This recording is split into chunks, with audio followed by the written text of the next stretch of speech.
Well, John, thank you so much for joining, and thank you for bringing Pleasure. a Zoom pet as well. Yeah, and all Absolutely. sorts of books. This is Boo. This is Boo's litter box. Hopefully he won't be availing himself of it today.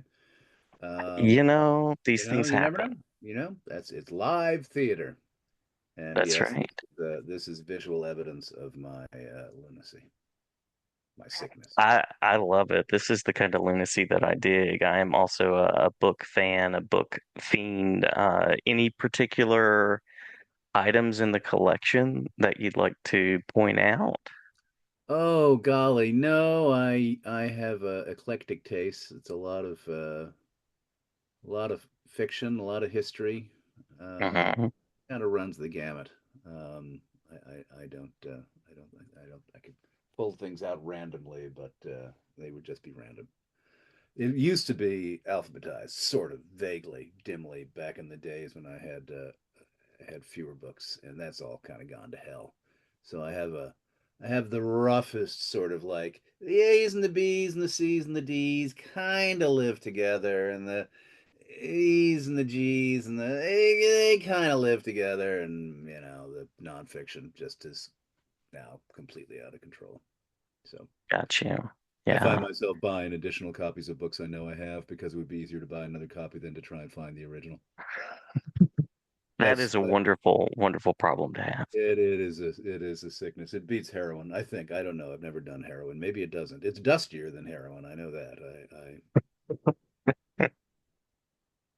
Well, what initially connected you with the written word and with storytelling, especially with acting and embodying stories in those ways?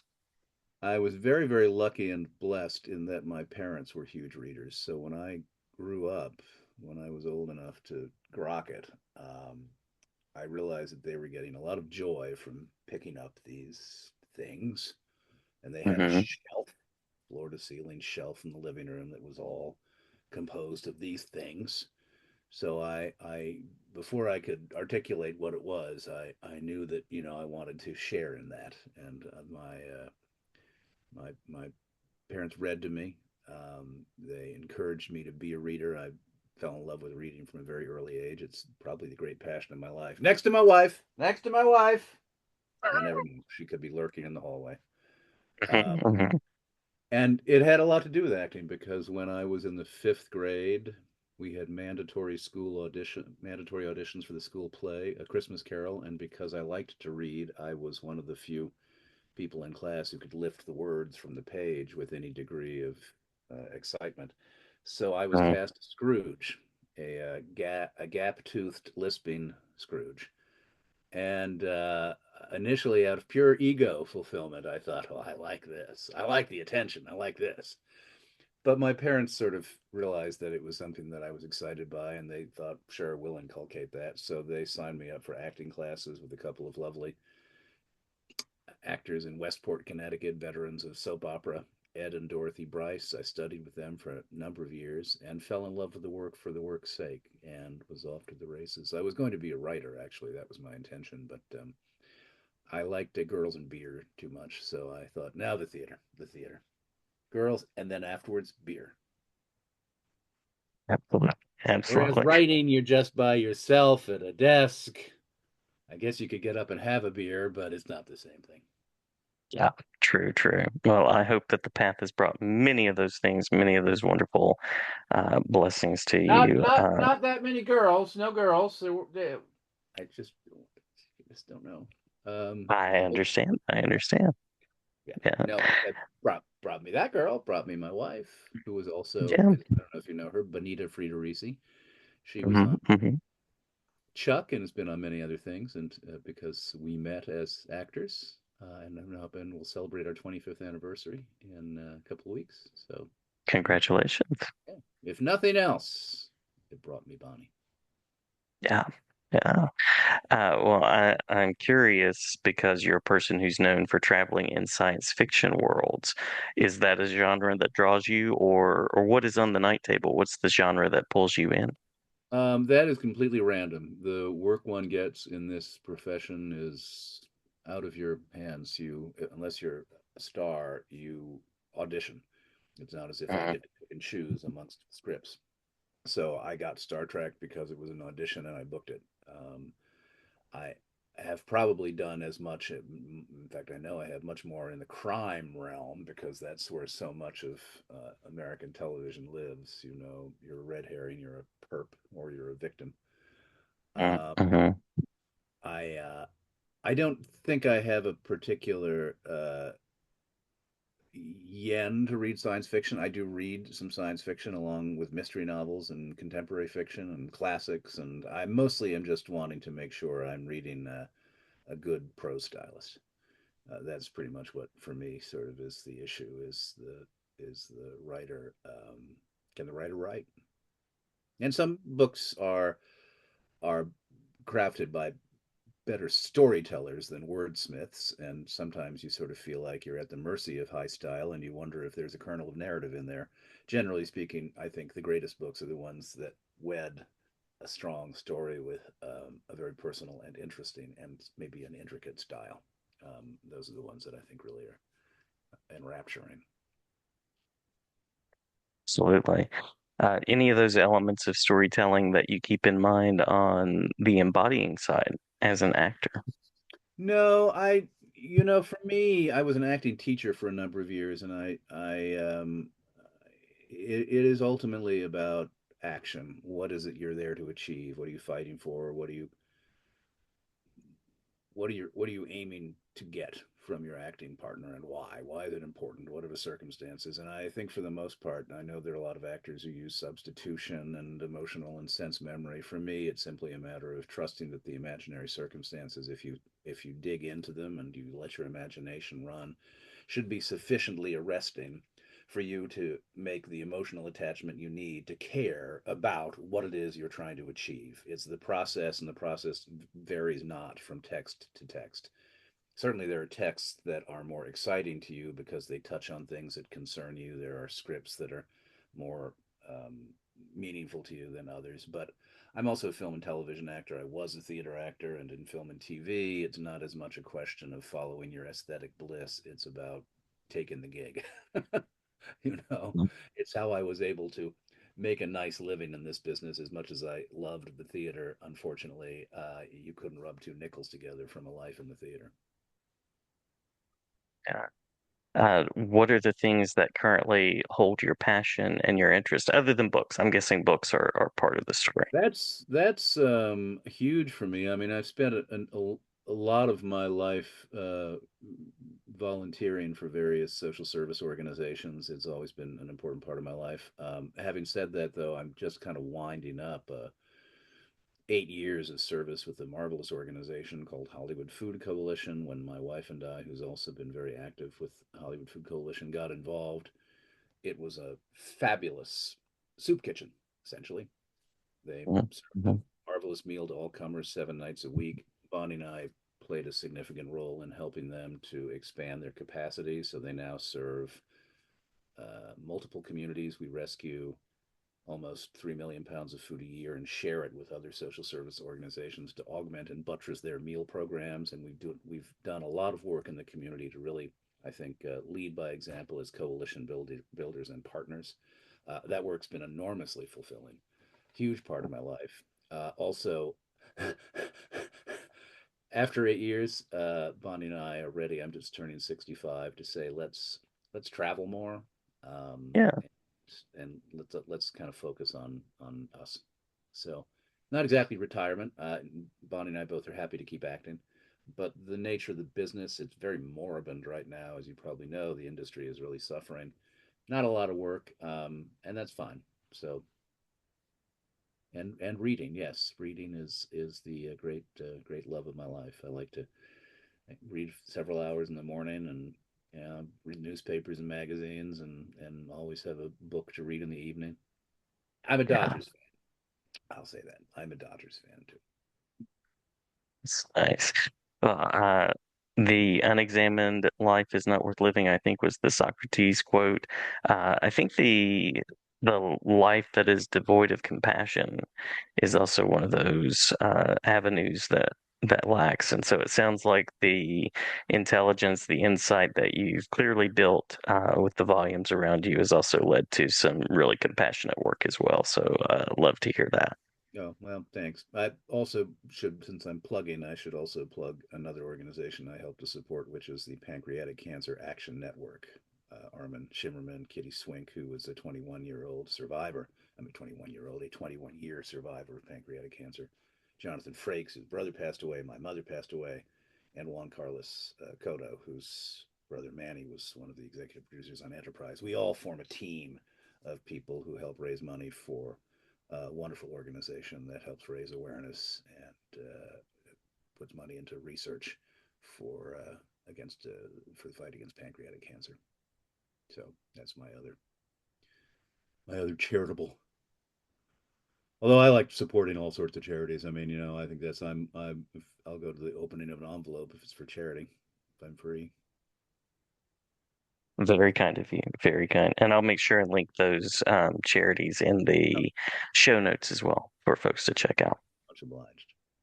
Yeah. Anything that is next on the reading list or the travel list that you'd like to mention? Oh, well, the reading list. Lordy, lordy, lordy. What am I reading right now? There's a guy named Stephen Cole who's a marvelous journalist, and he wrote two books about our misadventures in Afghanistan, the first of which was called Ghost Wars, which was excellent. And now I'm reading the second one, which is called Directorate 6, largely about our inability to understand that Pakistan did not share our interest in defeating the Taliban. He's a marvelous reporter, right up there with Seymour Hersh, I think, for in contemporary foreign affairs reporting. So loving that. Oh, I just read. Here's one. I never had read this before. I never read Treasure Island. Oh yeah, yeah. I never read it. I every now and again it's like, oh, what's a classic that I've never read? So I read Treasure Island, which was great fun. Um, Yeah. I'm reading A.S. Byatt, who wrote Possession.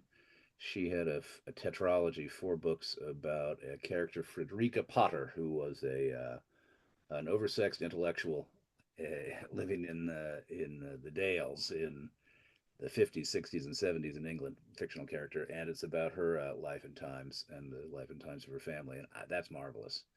Dense. She's. Have you ever read A.S. Byatt? Mm-hmm. Yeah, Yeah. I think it was Angels and Insects is the Angels and one that I Insects. read. Yeah, Uh-huh. I mean, you can't read a page without, it's about it's Keats and it's entomology and flowers and art and so Hmm. she's a wonderful storyteller, but you have to have your phone at hand. I will say this, I don't like the phone very much, but it does beat having to go to the goddamn dictionary. It is nice these days to have the phone to like, all right, wait a minute, what obscure reference is that? True, true. Yeah, I remember reading Nietzsche with a dictionary in hand, so Yeah. much Yeah, easier these yeah. I days. still have my gargantuan old Oxford English Dictionary here. Oh, look at that. Yeah, which is, tattered and coverless but I can't bear to throw it out, I traveled with it Hmm. for 30 years. So, Yeah. If you were to select either a character that you've been or a character that you've interacted with to travel oh, that's good. with, yeah, who would that be that you would want to spend that time with? Well, ironically, I'd probably be happy to spend time with the character I played on Star Trek. Dr. Yeah. Dr. Phlox was I've played a lot of horrible serial killers and predators, and so 9/10 of my oeuvre would be like, oh, I don't want to meet that guy in a dark alley. Uh, Dr. Phlox was a pretty cool cat. He was curious, he was adventurous, he was willing to eat anything, so we'd get along famously there. And mhm. he had a lot of me in him, not surprisingly, I suppose. Yeah, Um, true enough. yeah. I'm sure there are theater characters that I would also be interested in hanging with a little bit. I don't think I'd want to hang out with them for long, but I did a one-man show about the life and times of Ambrose Bierce, Oh and yeah. Uh-huh. I'd be interested in spending a little bit of time with him, although he was a pretty dark cat. So, you know, Yeah. but a smart cat and a cynical cat. He'd certainly have much to say about the times we're living through right now. I am sure. I am sure. What would the occurrence at what bridge be in these days Turns that we at live Owl in? Creek Bridge, right? Yes, Mm-hmm. Mm-hmm. yes. I think he was the only. Stephen Crane was a war reporter at 19 when he was involved in the Civil War, but I think Ambrose Bierce was the only American writer who actually uh, saw battle, who served as a soldier in the American Civil War. And his Civil Wow. War stories are great, but also so much of his The Devil's Dictionary, which is his compendium of aphorisms and witticisms, that is even more scabrous than Mark Twain's, Yeah. like his bile-filled books. True There's a about book that that. just came out by Ron Chernow, who wrote the great U.S. Grant biography and the biography of Hamilton that Lin Miranda kind of riffed off of. His most recent one is a biography of Twain, which I am looking forward to reading. Um, Yeah. so that's sort of on the not exactly on the shelf, but I'll keep my eyes open for it. Like all Yeah. people, lunatics about books. I have more books than if I'd read every minute of every hour of every day for the next 500 years, I still wouldn't scratch the surface of the books I have, and yet I buy more. I hear that. I also have a bit of that as well in my life. Yeah. I'm just thinking about Mark Twain and appreciate still thinking through how, as a teacher, I want to approach Mark Twain. That is the thing. So maybe Chernow will have some insights into entry points Uh, there. Well, I don't know. If you're teaching a lit class, I think it's a great thing to pair Huck Finn with James, the Percival Everett novel that just has come out recently. I mean, I think that's a brilliant retelling of the Huck Finn story from Jim's point of view. And he does it in a way that in no way um, cocks a snoot at Mark Twain. It's just, saying this is a marvelous story, and here's another lens.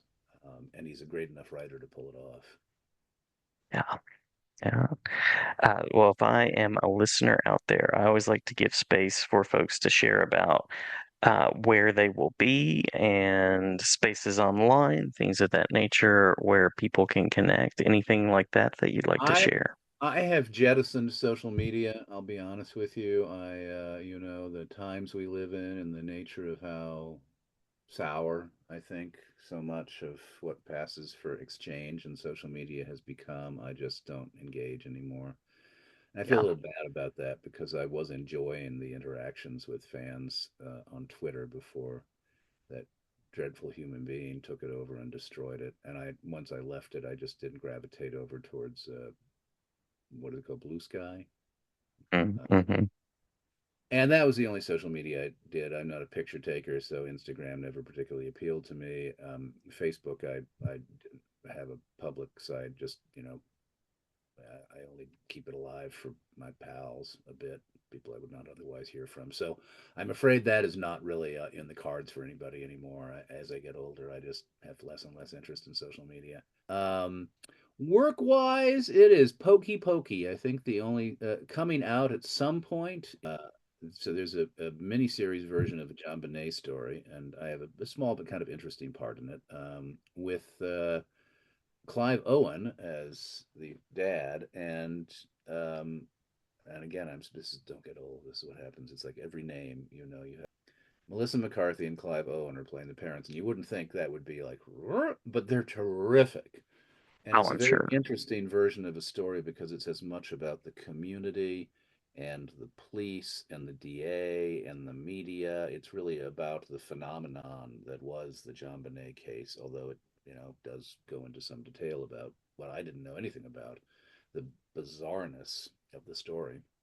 I've got a small part in a comedic remake of Anaconda with Jack Black, Mm-hmm. coming Mm-hmm. out at some point. And I think everything else has already seen the light of day. Well, safe travels as you are expanding into the world and finding new books to read. I have no doubt that there will be some bookstores on the way. And There will. many, many thanks for the conversation.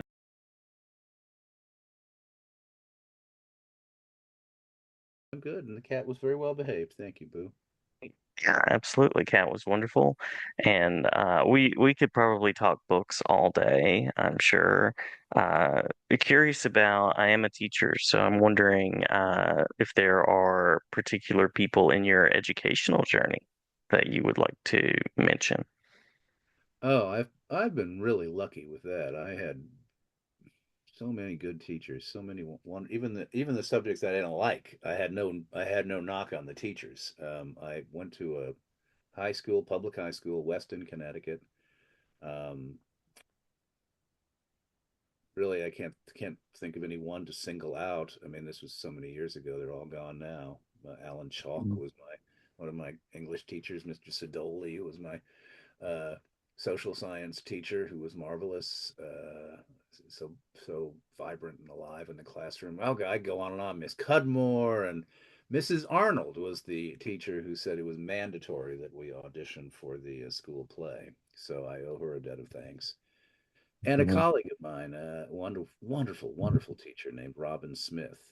She was one of a number of acting teachers who opened a conservatory together in Seattle. So it was my business partner, but just also uh, an enormously influential teacher and director that I had the opportunity to work with when I was younger on some stage stuff. And so she played a really seminal role in my professional career. Um, Cool. I really, that's a great question, and I don't know that anybody's asked me that before because so many names. It's like when if not that I'm ever going to experience this, but like when you get to say thank you when you're standing there with the Oscar in your hand. It's like and Charlie and Sam and Bill and Gloria and my agents and my managers. That's I'm feeling right now.